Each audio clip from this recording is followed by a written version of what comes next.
kembali di Bingkai Budaya episode yang kedua. Minggu lalu sebelumnya mungkin baru dengar suara saya aja, Olin, tapi mulai sekarang, mulai episode yang kedua ini kita akan mendengarkan cerita, mendengarkan kisah juga dari salah satu narasumber. Hari ini kita punya tamu yang pertama dengan Kak siapa, Kak? Dengan Kak siapa ya? Dengan Kak Fani. Oke, hari ini kita punya tamu Kak Fani yang akan berbagi sedikit lah. Nggak sedikit lah, banyak lah ya Kak ya. Nanti akan berbagi kisahnya, ceritanya tentang perjalanan Kak Fani dalam menemukan dirinya di area budaya dan berkesenian. Kak Fani, untuk saat ini aktivitas atau profesinya boleh dibilang seperti itu, Kak Fani saat ini seperti apa? Untuk profesinya sekarang ya Kak Olin ya. Sekarang saya mengajar seni budaya di suatu lembaga. Di sekolah? Ya, di sekolah Okay. SMP. Oh, levelnya SMP. Ya, Oke, SMP. jadi Kak Fani ini adalah salah satu pengajar, guru seni budaya di salah satu SMP di Kota Malang seperti itu ya? Enggak, di Kabupaten di Malang. Kabupaten Malang. Oke, baik.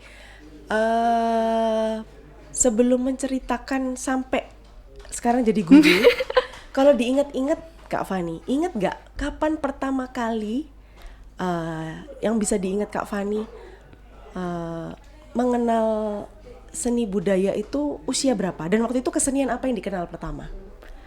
Dulu saya mengenal lebih ke seninya ya, kalau dulu ya kan budaya ini kan ikut dalam satu kesatuan dalam seni, jadinya seni budaya. Dulu saya mengenal itu waktu SD Kak. Oke. Jadi SD itu dipaksa waktu itu pertama kali. Dipaksa ya. Kelas berapa tuh ya Kak Fan? Kelas 2 SD tempatnya. Kelas 2 SD. Iya. Seni apa waktu itu yang diperkenalkan? Dulu itu ikut les seni tari, ikut les Seni tari, ya. Tari tradisional ya? Ya, tradisional. Yang maksa waktu itu Bapak, Ibu? Semuanya. Oh, semuanya. Kalau Ya, ditanya semuanya. nih Bapak Ya. Ibu, kenapa waktu itu aku dipaksa? Kata Bapak Ibu apa? Karena gimana ya, kalau anak cewek atau perempuan itu kayak harus yang feminim, nari-nari gitu. Katanya tuh gitu. image-nya itu Iya. ya. Oke. Padahal saat nari pun kita ketemu juga Iya. ya, karena tariannya gagah kan? Nah, Oke, bener. setelah itu Setelah itu suka atau masih terpaksa? masih terpaksa sih, soalnya belum menemuin bakat di situ. Oke. Habis itu dijalani terus, sempat vakum gara-gara ujian kelas 6 SD. Oke. Oh, ini aliran yang kalau ujian berhenti Iya. berkegiatan ya. Gitu, oke. Dah, terus nggak ada angin, nggak ada hujan, tiba-tiba masuk di SMP yang kesenian itu. Tapi itu memilih sendiri atau dipilihkan lagi sama orang tua? Dalam tanda kutip dipaksa juga kayak itu, enggak? Enggak, dulu itu gara-gara apa ya kan? Dulu kan waktu mau masuk SMP kan pakai apa Kak? Danem itu masuk Iya, nilai. betul. Lah, terus masuknya kok di SMP situ, SMP. Tapi seni memang itu. yang pilih daftar di situ Kak Fani sendiri atau orang tua? Saya sendiri sih. Biar waktu itu nggak tahu kalau SMP itu SMP seni gitu. Oh, tidak secara khusus Nah. di seni, tapi waktu itu memang mendaftar. Jadi ada unsur takdir ya. Nah. Oke, akhirnya daftar. Sepertinya seperti itu. Oke. Kemudian setelah itu Setelah itu ada tes nih masuk ke kelas seni atau kelas bilingual. Saya kan Oke. udah pernah nari les tari itu. Nyoba deh ke itu kelas tari itu, coba. Akhirnya masuklah di sebuah bidang yang sangat menekankan pada seni tari itu. Oke. Tapi tadi setelah dari SD yang mulai kelas 2, terus ketemulah sampai SMP, Ya. titik akhirnya oke gitu. Bahwa itu dijalani dengan ya memang mau jalan sendiri. Itu teringat gak di usia berapa, umur berapa? Waktu itu karena paling udah nyaman ya sama lingkungan sekitar. Terutama kelas 2 SMP kayaknya, Kak. Oh, 2 SMP Ya. baru kerasa kayak iya nih ternyata Iya, aku di sini gitu. Ya, Apa soalnya- momennya? Ingat gak momen apa yang waktu itu bikin oh iya nih kayaknya aku nyaman di sini. Kan waktu di sekolah SMP yang seni itu kayak kita di apa ya? Tujuanku ikut tari di situ untuk lomba. Jadi anak itu dibentuk badannya, mentalnya dibuat untuk perlombaan begitu. Oke. Jadi kita nanti dipilih, ada anak yang bagus, nanti disiapkan untuk perlombaan tersebut. Jadi waktu itu sukanya karena apa? Karena ikut lomba atau gimana? Sukanya Maksudnya ya Kak Fani akhirnya suka. Ya karena yang pertama itu yang dipilih jadi peserta lomba. Maksudnya setelah itu. Terus oke. ada iming-iming nanti kalau masuk lomba nanti tambahan nilainya bisa dari prestasi lomba tersebut buat jadi masuk ke prestasi. SMA favorit. Oh, prestasi yang diraih nanti akan jadi salah satu komponen atau nilai tambah saat nanti masuk ke jenjang pendidikan lebih tinggi. Nah, benar. Oke, kemudian setelah itu memang berarti 3 tahun di SMP prosesnya banyak berarti ya? Ya, sangat Lebih banyak banyak dibanding SD. SD. Oke. Kemudian setelah dari level SMP itu, Dari SMP kan udah itu masuk ke sekolah SMA lewat jalur prestasi, lumayan lah nambah-nambah nilai itu. Terus sempat vakum juga di SMA, soalnya kan SMA kan akademik semua di situ, nggak ada yang seni kayak di SMP. oh beda lagi. Beda lagi, Sekarang sekolahnya perhatiannya lebih ke akademis, perhatian untuk ke seni agak berbeda dari Ya. level SMP. Nah, waktu SMA apa yang dilakukan untuk tetap istilahnya melakukan hal yang Kak Fani tadi rasa nyaman waktu di level SMP? Kalau di SMA kan berbeda nih Kak ya, seperti di SMP. Tapi yang di SMA kan pasti kan SMA tersebut menyediakan bidang buat anak-anak yang suka seni. Oke. Kayak misalnya contohnya ekskul seni tari gitu. Walaupun nggak dominan kayak di SMP sih. Akhirnya masuk ekskul ke Ya, ekskul tari. ekskul tari Oke, itu selama di SMA. di SMA. Setelah itu, Setelah itu lulus mikir-mikir kok ini ada jurusan ya di perguruan tinggi ada jurusan seni tari nih. Terus di situ passing grade-nya juga nggak besar. Kan akan milih buat jalur undangan itu. oke. Akhirnya punya bakat di seni tari tersebut. Terus ikutlah jalur undangan masuk di sekolah masuk di perguruan tinggi seni Dengan tari dan jurusan seni tari. Kebayang nggak waktu itu, waktu masuk kuliah, nanti belajar apa ya? Enggak sih Kak, waktu itu paling pikirannya paling ya ini ya diajarin nari, terus narinya Nusantara, nggak ada yang nyangkut pautin ke yang lain sih. Terus setelah masuk nih kuliah, apa yang terjadi sesuai ekspektasi atau gimana waktu itu? Gimana ya? Ya kebanyakan sih enggak, tidak nih yang sesuai enggak nih? ekspektasi. Apa nih yang enggak nih? Kan dikirakan kayak sekolah tari, wah ini belajarnya lebih yang kayak dulu yang di SMP lebih dominan tarinya. Oke. Ternyata enggak, ternyata di kuliah ini kita lebih ke pendidikannya Kak. Oke, memang disiapkan untuk jadi pendidik. Nah ya jadi Oke, pendidik. jadi yang dipelajari sudah nggak cuma tari aja ya. Ya. Waktu itu apa saja akhirnya yang didapatkan semasa pendidikan di perguruan tinggi? Jadi waktu di kuliah itu kita belajar tentang apa itu kurikulum yang buat di sekolah-sekolah biasanya. Terus belajar tentang media buat belajar anak-anak, media seni itu. Terus kita belajar pokoknya tentang yang ruang lingkupnya pendidikan gitu Kak. Oke. Apa itu yang membentuk Kak Fani sekarang untuk ada di profesi yang sekarang? Maksudnya benar-benar itu memang terbentuk bahwa aku akan disiapkan untuk jadi seorang pengajar atau pendidik. Nah bisa jadi seperti itu. Tapi kan nggak ada orang yang ngira, oh aku bakal jadi ini, nggak bakal jadi ini kan nggak tahu. Tapi alurnya ternyata seperti itu. Oke. Punya bayangan lain maksudnya selain akan jadi pendidik atau guru ini waktu kuliah mungkin waktu proses ya, mau jadi apa aku ini gitu. Atau pengen bikin apa nih gitu. Enggak sih, soalnya saya bukan tipe-tipe orang yang punya tujuan aku harus ini. Enggak. Jadi go with the flow gitu ya. Saya seperti itu. Ya Tuhan tunjukkan jalan gitu. Kalau Amin. tunjukkan jalan ke kanan ya ke kanan Nah. gitu aja ya. Tapi nggak pingin ngayuh ke kiri gitu enggak ya? Bukan tipikal Bukan gitu tipikal ya. yang ambisi buat itu enggak, bukan yang itu. Kemudian masuklah ke kesempatan untuk jadi pengajar atau Ya, pendidik jadi ini. pengajar sampai sekarang ini. Oke, selama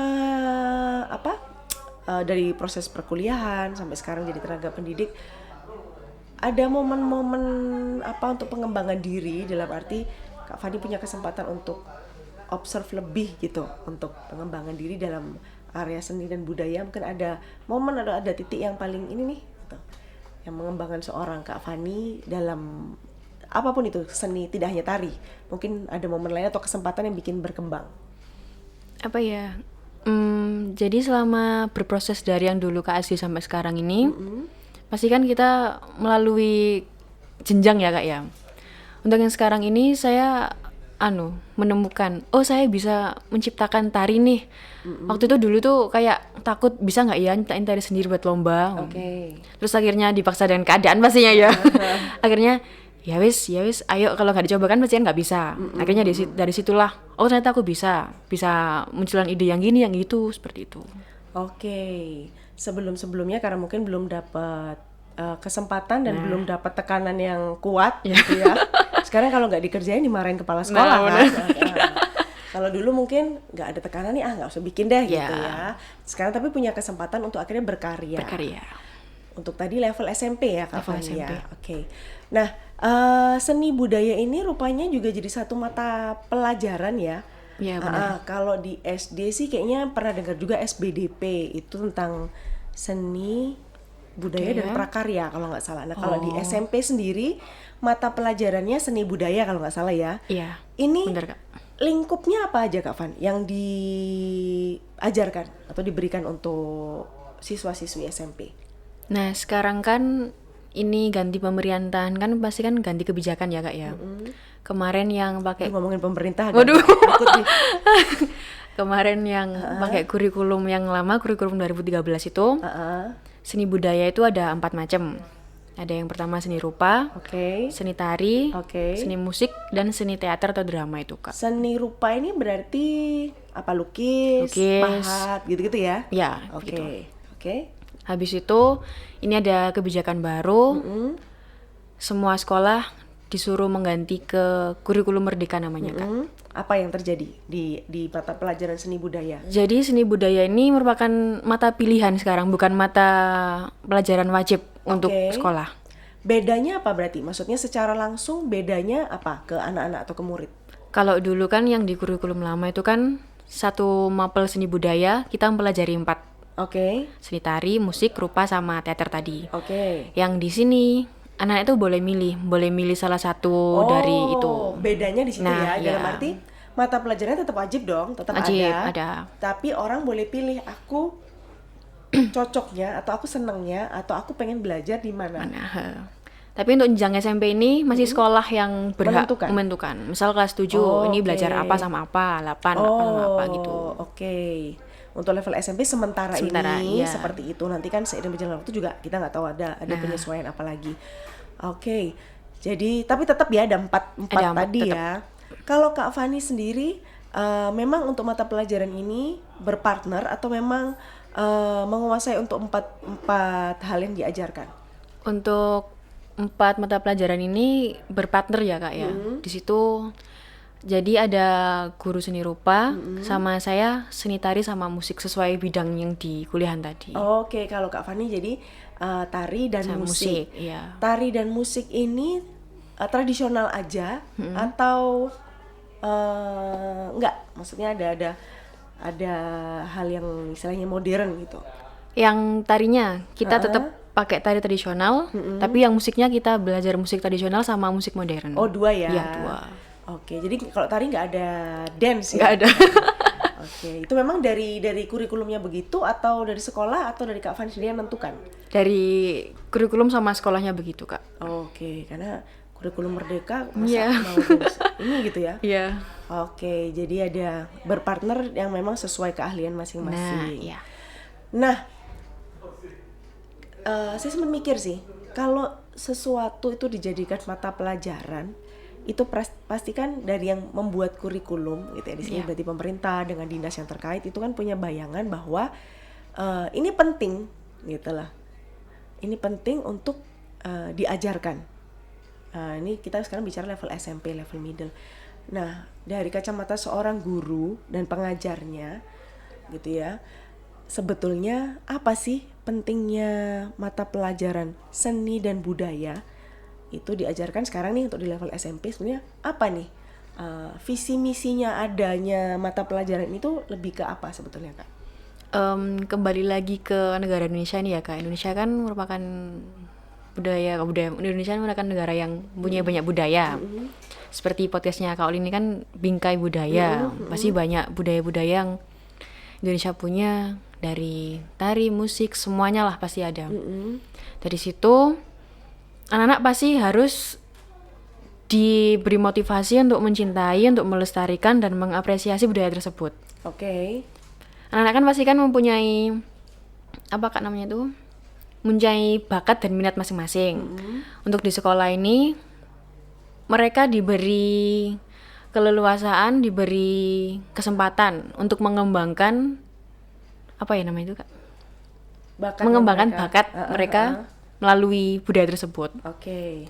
Makanya diadakannya nih mata pelajaran seni budaya. Jadi menurut Kak Fani sih seni budaya salah satunya adalah ke arah pelestarian juga. Ya, kalau pelestarian. Dari Kak Fani tadi ya sama SD dipaksa nari, tapi lama-lama melestarikan budaya juga. Benar sekali Kak gitu, Olin. bahwa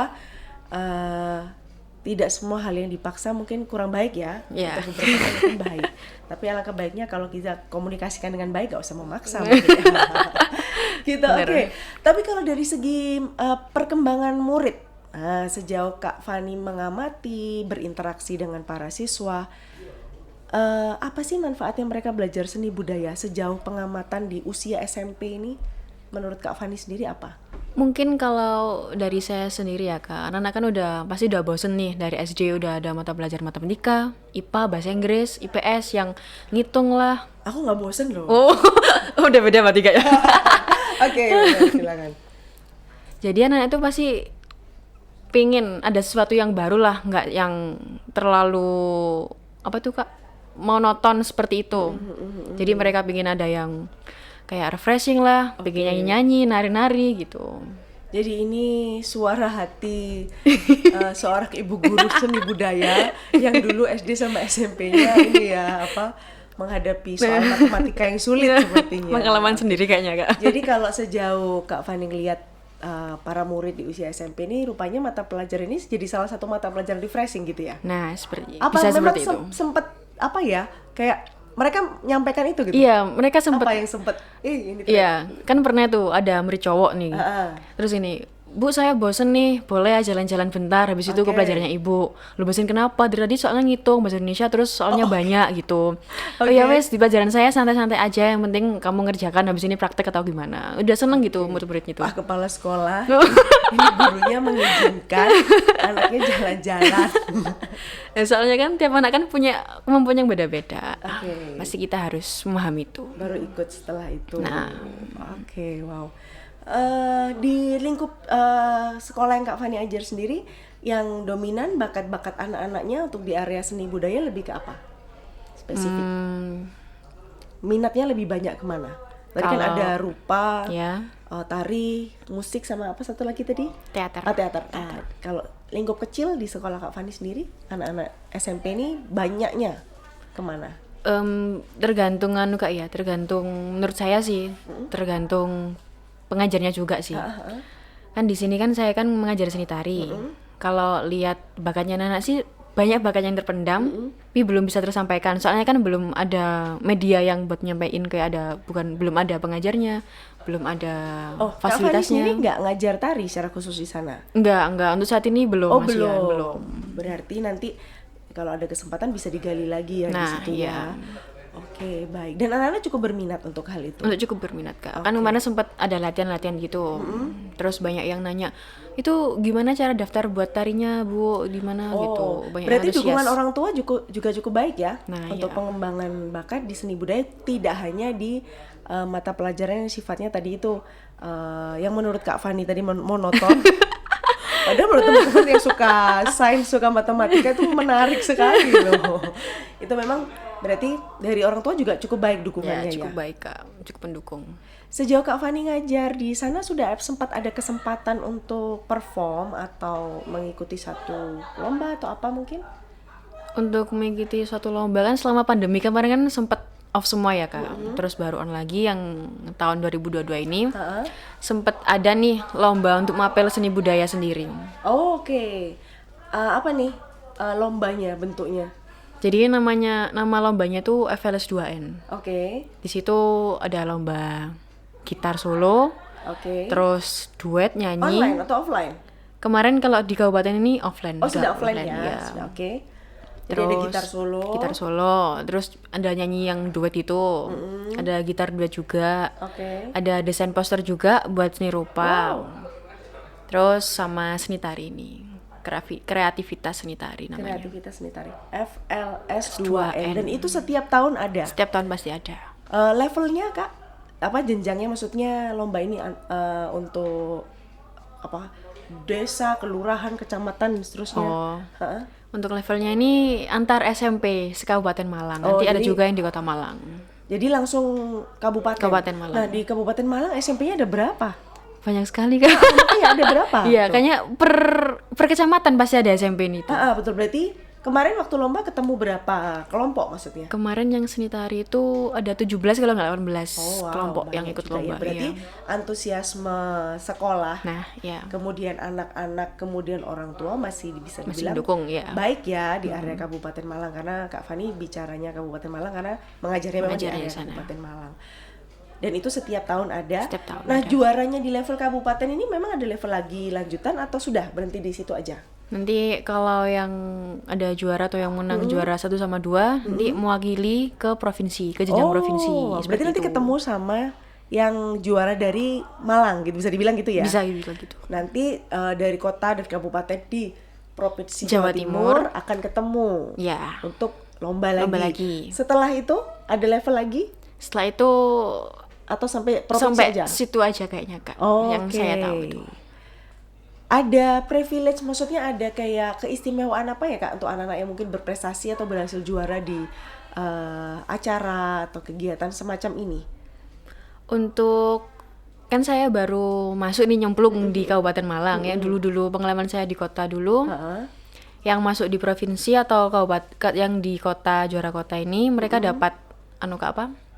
Uang pembinaan setiap bulannya pasti turun ke anak yang uang ikut pembinaan itu. ya. Iya.